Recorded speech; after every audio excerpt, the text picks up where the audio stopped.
Finding the right location isn't about luxury, it's about survival. This house was built to specific, tactical criteria. From the inside, it looks like any other high-end residence, but for someone who knows what's coming, it's a potential fortress. Off-grid capabilities are non-negotiable. A solar power system ensures that when the national grid collapses, this house stays functional. The high perimeter fence isn't for privacy, it's the first line of defense against a tide of the undead.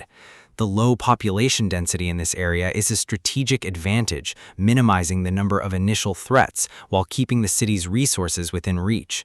The realtor mentions that a Chable family built these as repositories for their wealth in case of war. She seems amused by the idea, treating war like a distant, impossible fantasy. To her, it's an extreme precaution. To me, it's the only logical way to live. I don't hesitate. I hand over the card to secure the property immediately. The price is irrelevant when the currency itself is about to become worthless paper. She thinks I'm eccentric. I know I'm just getting a head start on the end of the world. Step 2. Liquidating credit. I'm taking out every loan possible, from payday lenders to high-interest market banks. The interest rates are predatory, 40% annual compound interest. The lenders think they're fleecing a desperate man. I tell them to give me the maximum amount allowed. I'm fueling my preparations with money I'll never have to pay back. The agent on the phone warns me that they'll track down my relatives or even my corpse to get their money. I can't help but smile at the irony. I'm not planning on dying. I'm doing all of this specifically so I can be the one who lives. In 4 months, debt collectors will be the least of anyone's worries. Physical conditioning is just as vital as the gear. I need to push this body to its absolute limit before the clock runs out. It's currently May 2020. In exactly 4 months, the world as we know it ends. The monsters, the zombies, will appear globally, starting a chain reaction of total collapse. The rules of the new world are simple and brutal. One bite or scratch and the infection takes hold. The transformation is agonizing, a feeling of being devoured from the inside out while you're still conscious. Within 5 minutes, you're no longer human. You're just another hungry corpse in the horde. Individually, they aren't fast or strong, but their numbers are a mathematical nightmare that drowns cities in hours. Metropolises will lose all functionality within a month. The infrastructure of civilization will simply vanish. In the beginning, I was terrified of the monsters. I spent every waking moment focused on the threat they posed. But as time went on, I realized the zombies were predictable. It was the people you had to watch out for. Society didn't just break, it inverted. Kindness became a liability, and cruelty became a survival trait. I watched everyone I knew die. Over 3 years, I lost 20 different teams. I'm not making those mistakes again. I find a shady general store that deals in things the current law frowns upon. The owner tells me the sword is illegal, but I stay calm. His warning only proves this weapon matters. I simply drop a stack of cash on the counter. Legalities are for a world that still has a future. Even if the apocalypse somehow doesn't happen and my life is ruined by debt and crime, that is 1,000 times better than being caught unprepared when the monsters arrive. The checklist is nearly complete. Hideout, weapons, and now a massive stockpile of non-perishables. I decide to stop by a local tent bar for one last taste of normalcy. I sit among people who have no idea their lives are about to be extinguished. I won't be able to eat a simple bowl of noodles like this in 4 months. It used to be my way of de-stressing after work. Back then, a bad day at the office felt like the end of the world. I had no idea how wrong I was. A familiar step interrupts my meal, someone I hoped I'd never have to see again. A group of guards enters the bar, led by a man whose face is burned into my memory for all the wrong reasons. It's him, Sung Chul Moon, the man who made a career out of stepping on others. He recognizes me instantly, that same arrogant smirk plastered on his face. He's with my old coworkers. They've been looking for me since I quit without notice. Sung-chul starts berating me, complaining about how much extra work I caused him by leaving. In the original timeline, this man was a parasite. He sacrificed his own colleagues to buy himself a few seconds of safety from the horde. Even in the survivor camps, he was a snake, leaking information to enemy groups just to save his own skin. His betrayal led to the massacre of the entire camp. Seeing him now, acting like a big shot, makes my blood boil. I don't have time for his games. I grab my gear and prepare to leave. I have more important things to do than listen to a dead man talk. He's offended that I'm treating him like a stranger. He thinks his title still carries weight. He grabs my arm, trying to force a confrontation, demanding I show him some respect. I look him dead in the eye and give him a final warning. If he touches me again, he might not live to see the sunset. He freezes, caught off guard by the sheer coldness in my voice. Then his ego takes back over. He thinks I'm bluffing, that I'm still the same pushover he used to bully. A scream erupts from the street outside, cutting through his insults like a knife. I turn to see a man savagely biting a woman's neck. It's happening. But why now? It's too early. There's no time to wonder why the timeline has shifted. I reach into my back and draw the illegal blade. The coworkers watch in horror, paralyzed by a scene they can't comprehend. I move with a speed born from years of survival. One clean strike is all it takes to end the threat. The bar is silent as the head rolls. They look at me like I'm the monster. Let them look. The nightmare has started early, and this time, I'm the one holding the blade.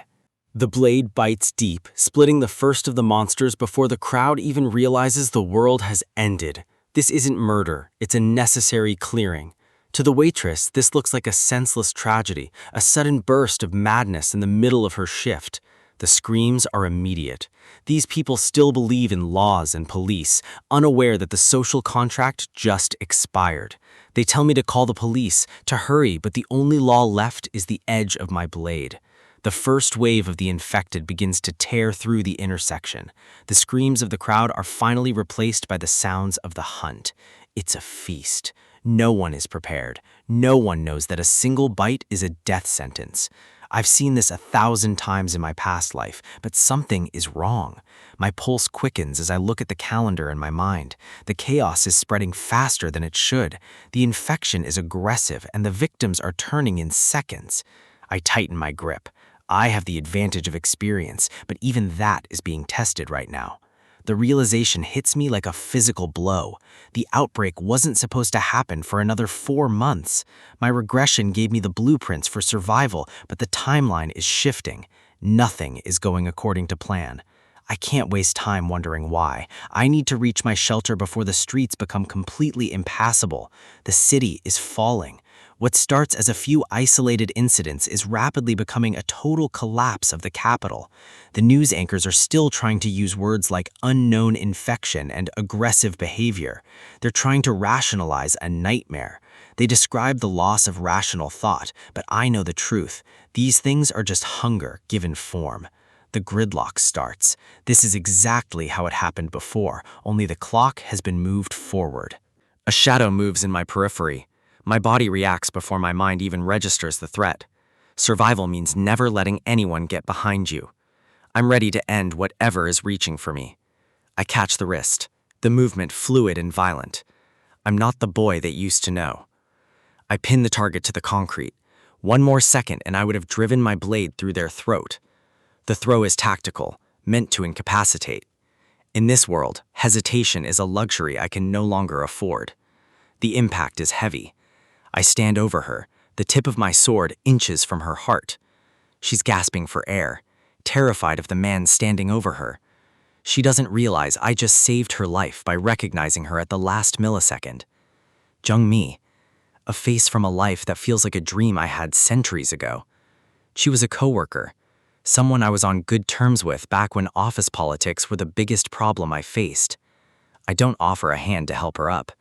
I ask her what she wants, my voice cold and stripped of any old sentiment. She reaches for my blade, her hands trembling. She's still looking for comfort in a world that's currently eating itself. I pull the weapon away instantly. This isn't a toy, and I'm not a protector.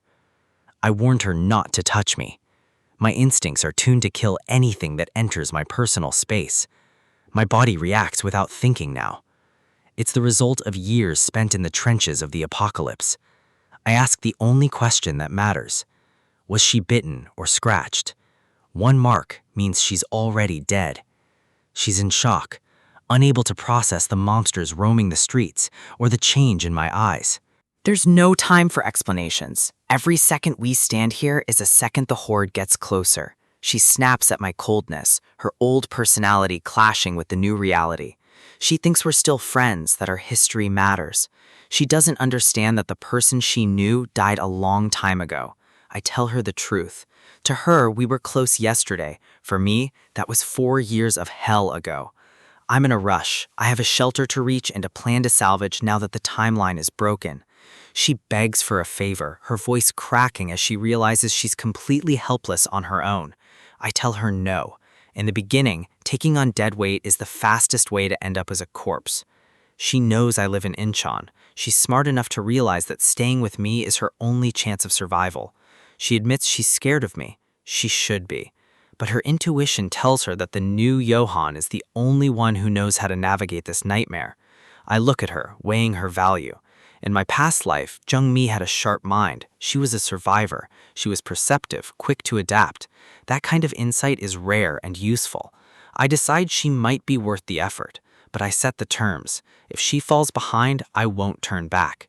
I'm heading to Bucheon. She can follow me that far, but she has to carry her own weight. She agrees. She doesn't have another choice, and we both know it. Lesson 1, the temples. If you're going to strike, you make it count. Lesson 2, the eyes. It's the direct path to the brain. Lesson 3. The cervical spine. Sever the connection and the body stops. These are the only 3 spots that matter. Anywhere else is just a waste of energy. I hand her a knife. It's a tool for survival, not a weapon for a hero. I warn her that even after a lethal strike, they might keep moving for 30 seconds. Adrenaline and rot are a dangerous mix. She's horrified by the clinical way I talk about killing, but she needs to learn fast. The moment you hesitate because they look like people, you're finished. They aren't people anymore, they're predators. Don't hesitate. Don't think about who they were. Just focus on the target. Blood sprays across the pavement as I demonstrate. It's a clean, tactical execution. Just stab. It's a simple mantra, but in the heat of a swarm, it's the only thing that keeps you alive. I move through the infected like a reaper. This is the rhythm of my life now. I see the movement behind her. It's time for her first real test. One is right behind her.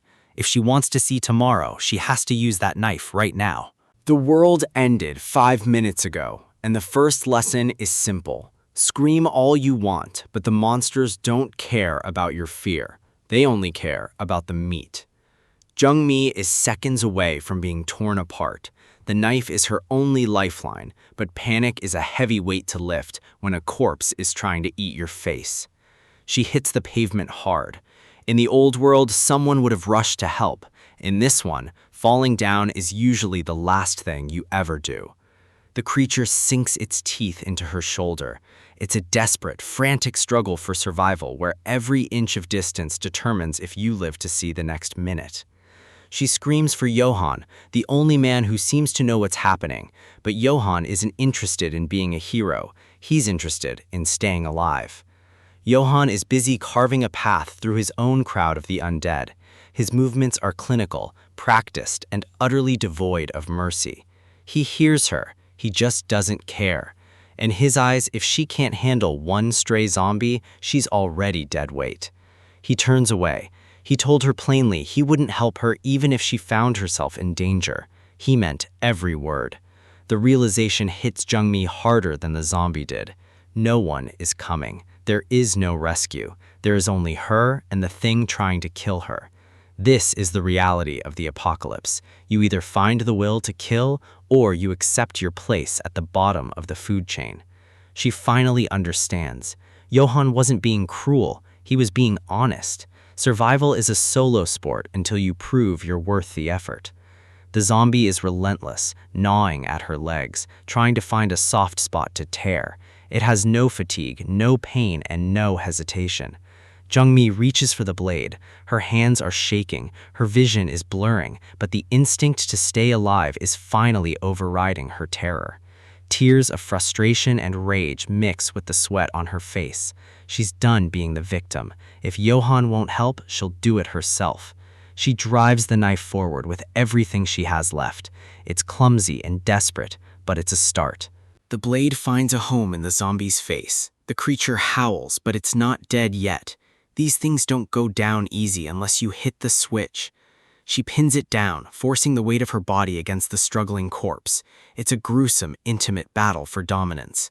The sound of its teeth clocking together inches from her skin is a reminder of exactly what happens if she slips up now.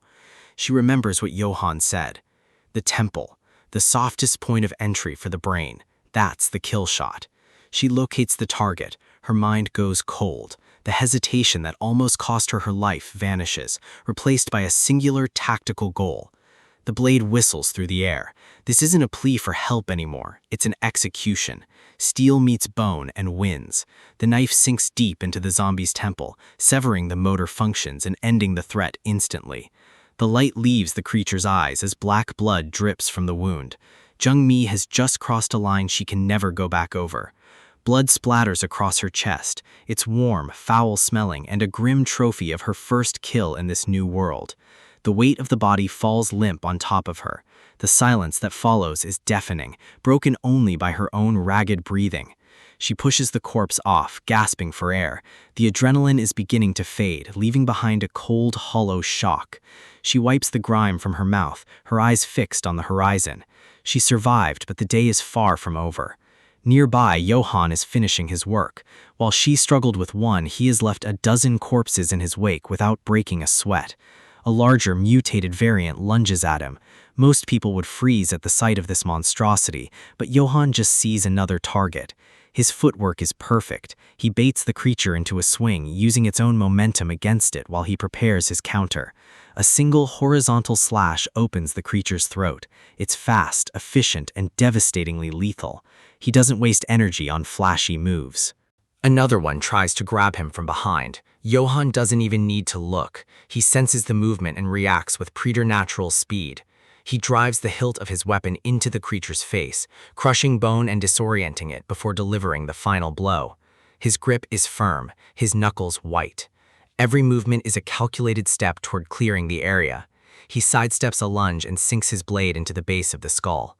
This isn't a fight to him, it's a chore, pest control on a global scale. His boots crunch over the debris and bone. He moves with the confidence of a man who has lived through this 1,000 times before. He stands over the last few stragglers, his expression unreadable. He's the apex predator now, and everything else is just prey.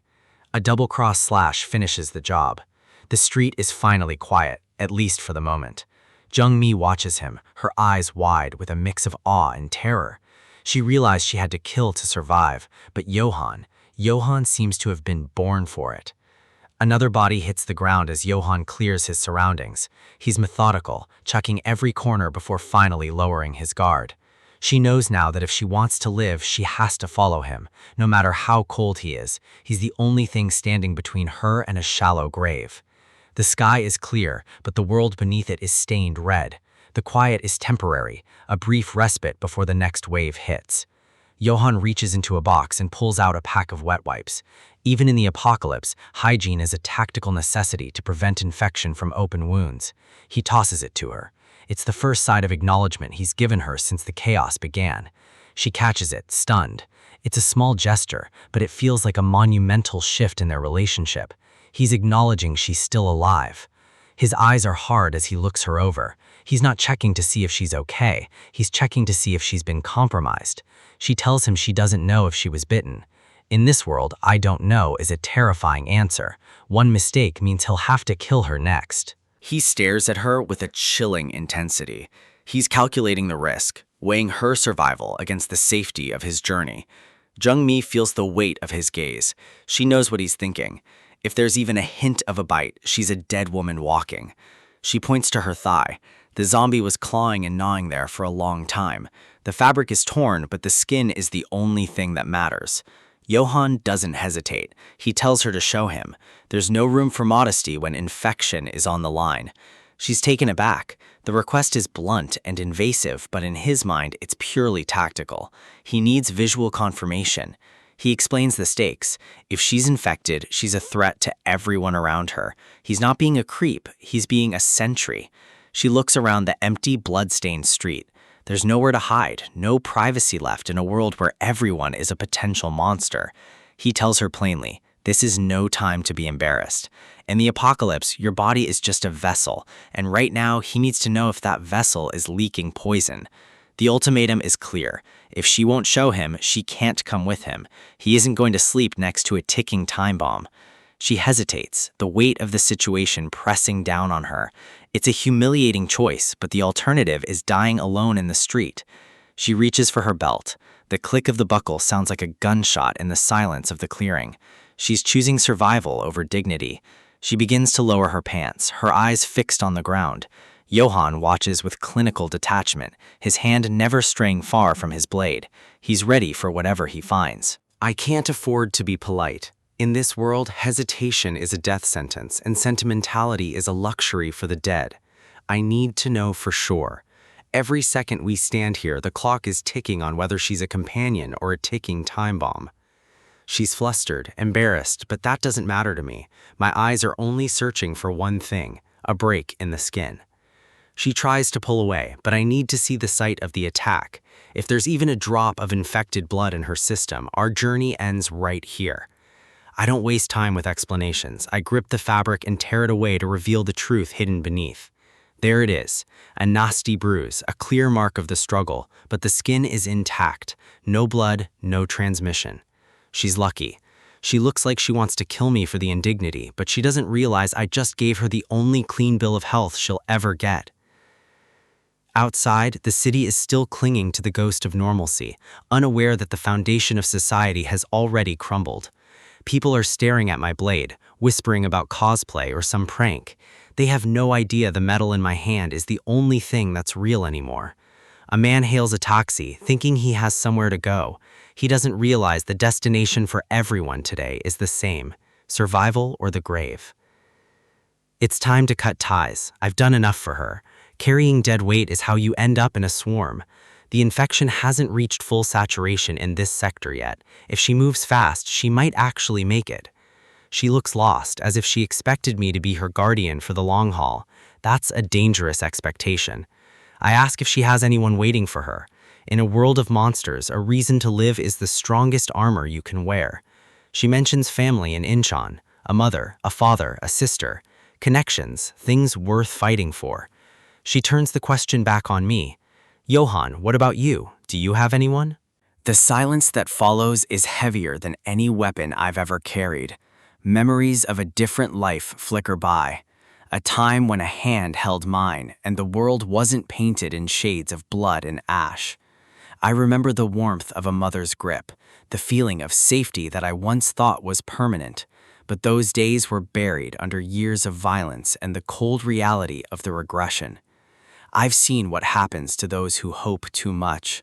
I've seen the faces of the lost staring back at me from the shadows.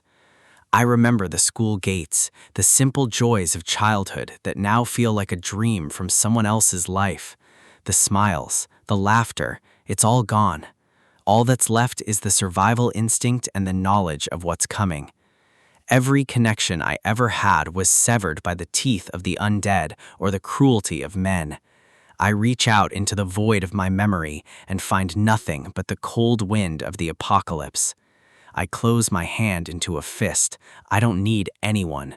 In this life, people are just liabilities waiting to happen. I tell her the truth. I don't have anyone. No family, no friends, no one to mourn me if I fall. I walk away without looking back. Every second spent on a goodbye is a second stolen from my preparations. She calls out my name, desperate for one last anchor in the rising tide of chaos. She wants to know where I'm going. She wants a promise that we'll meet again, as if the future is something we can negotiate. I give her a flat refusal. I don't give out my location. Information is the most valuable currency I have, and I'm not spending it on a stranger. The look in her eyes is one of hurt, but I'm doing her a favor. Relying on me will only make her weak when she needs to be strong. She settles for a maybe. If we meet by chance, can we stick together then? She's clinging to a thread of hope.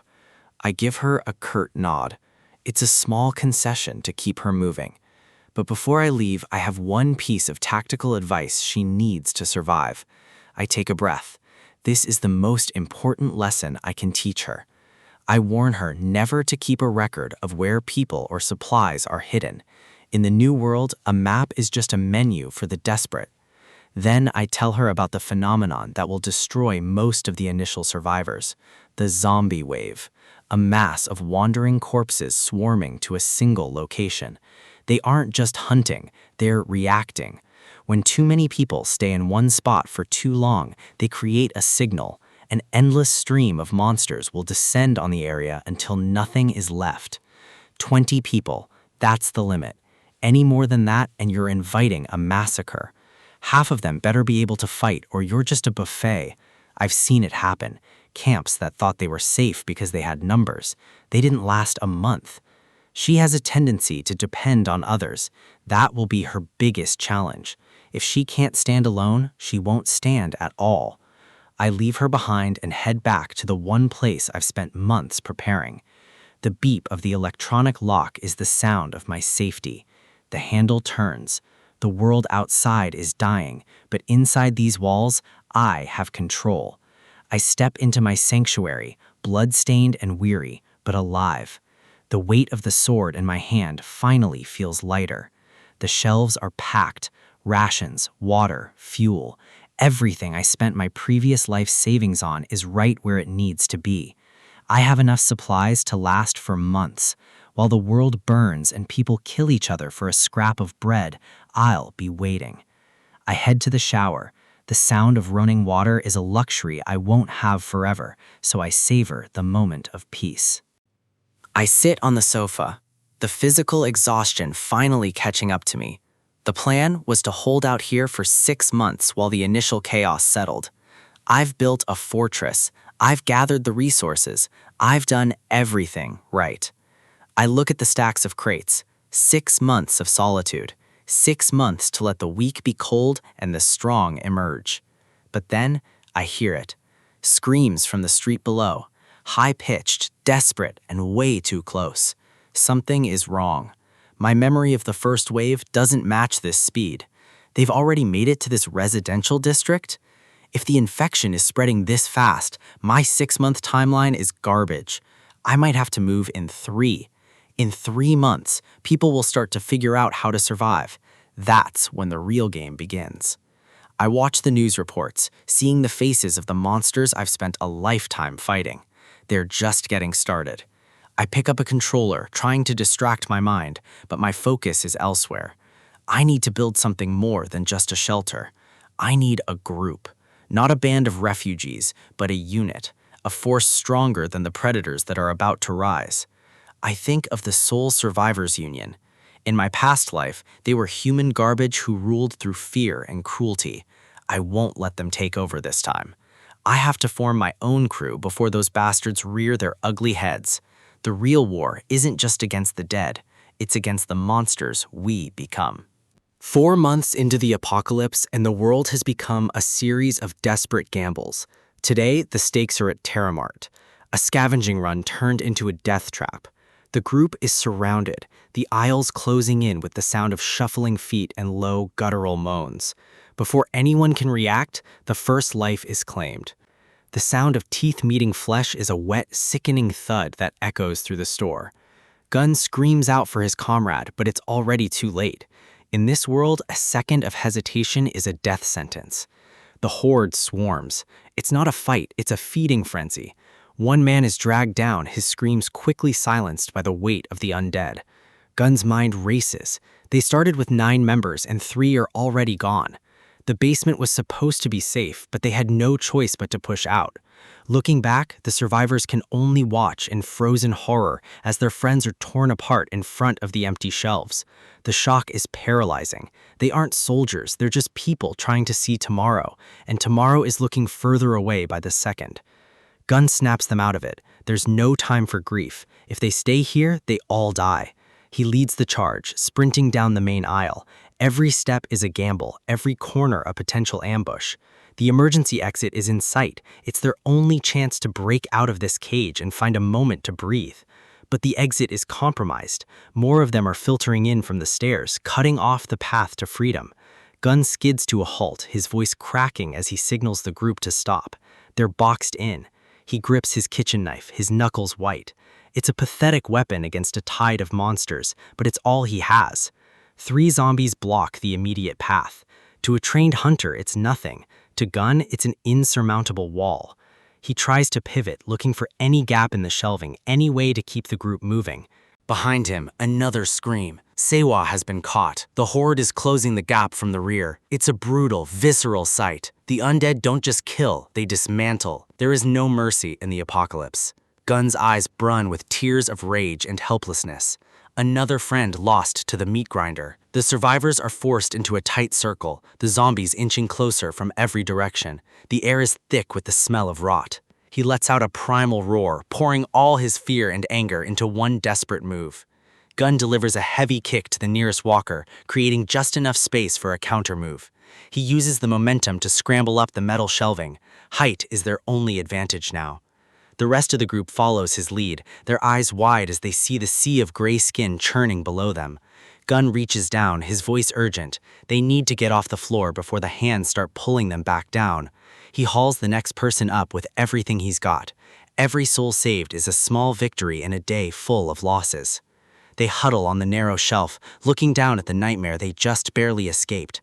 But the undead are persistent. Pale, veined hands reach up, scratching at the metal, desperate to pull them back into the dark. Gunn snaps his attention to the flank. They aren't safe yet. The shelves won't hold forever. A zombie tries to climb, its mouth agape in a silent snarl. Gunn prepares to defend their tiny island of safety. He stabs down, the blade sinking into the walker's arm. It's a desperate, messy struggle for survival. Gunn hacks away at the reaching limbs, his breathing ragged. He's reaching his limit, and he knows it. They are trapped on a high-altitude dead end. The store is crawling with them, and there's no way out without a miracle.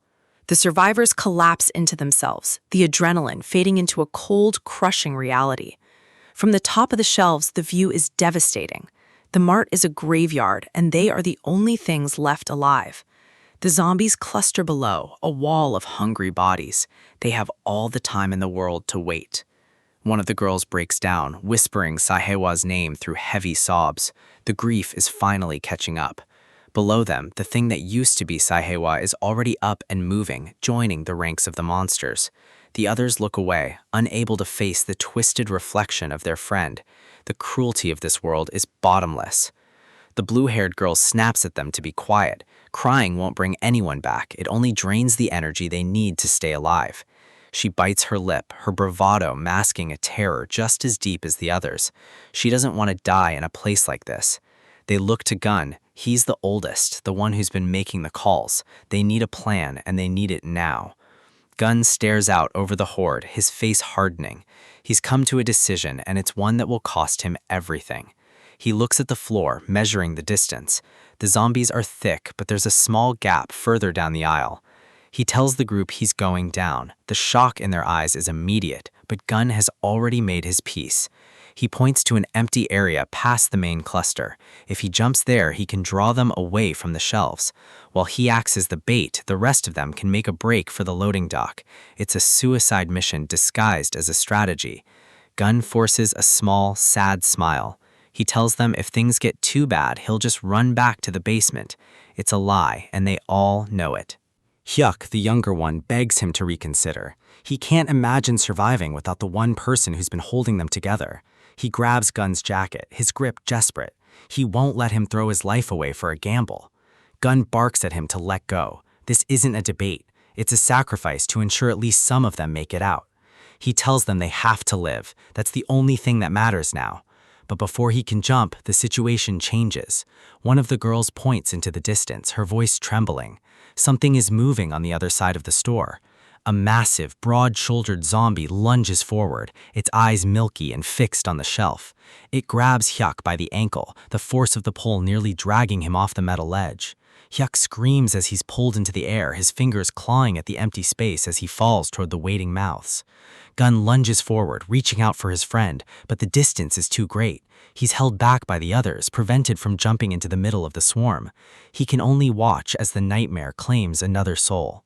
Suddenly, a sharp thwack cuts through the noise. A bolt buries itself deep in the zombie's skull. The creature collapses instantly, its grip loosening as it falls in a heap on the floor. Gun and the others stare in stunned silence. That wasn't luck, that was a kill shot. Standing atop the opposite shelf is a man who looks like he belongs in a different world. Tactical gear, a heavy crossbow, and a cold, professional gaze. The red-haired hunter looks down at them with a faint, knowing smirk. Found you. The real game starts now.